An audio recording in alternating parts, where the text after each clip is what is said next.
तो आज हम आए हैं अपनी मातृभूमि, अपनी जन्मभूमि, अपने गांव में। तो आज हम अपने गांव से लेकर घर तक की पूरी सैर कराते हैं। तो हम स्कूल से, ये हमारा स्कूल है जहां पर हमने शिक्षा दीक्षा ग्रहण की और कक्षा 8वीं तक हमने यहीं पढ़ाई की। अभी ये स्कूल बहुत अच्छा बन गया है, 10वीं तक हो गया है, पहले 8वीं तक था।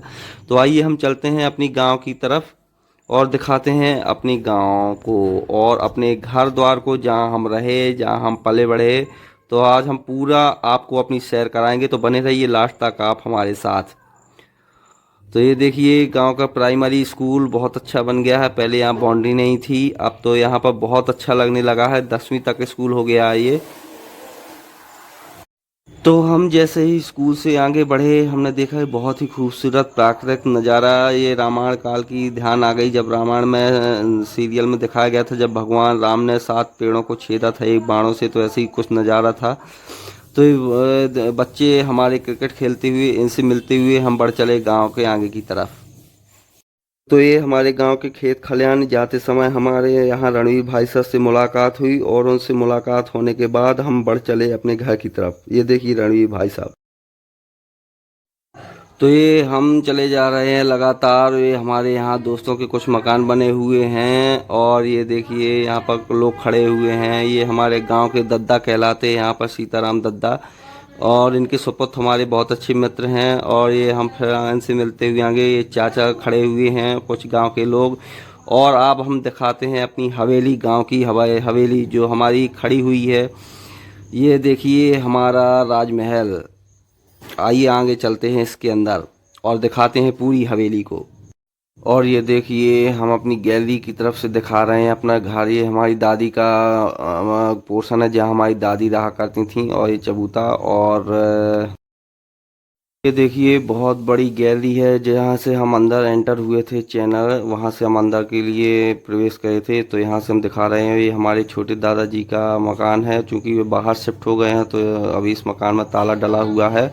और इसी के सामने बड़े दादाजी का रूम बना हुआ है। तो अब हम दिखाते हैं अपनी बगिया। ये देखिए दादाजी का रूम, बगिया।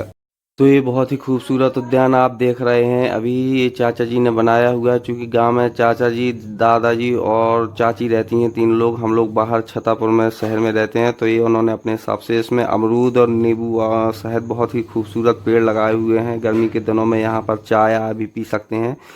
बहुत ही सुगंधित पेड़ पौधों से युक्त ये बगीचा। और इसके साथ अब हम चलते हैं वहाँ जहाँ हमारा बचपन बीता, खेले पड़े बढ़े। तो इस बगीचे के बाद चलिए आइए।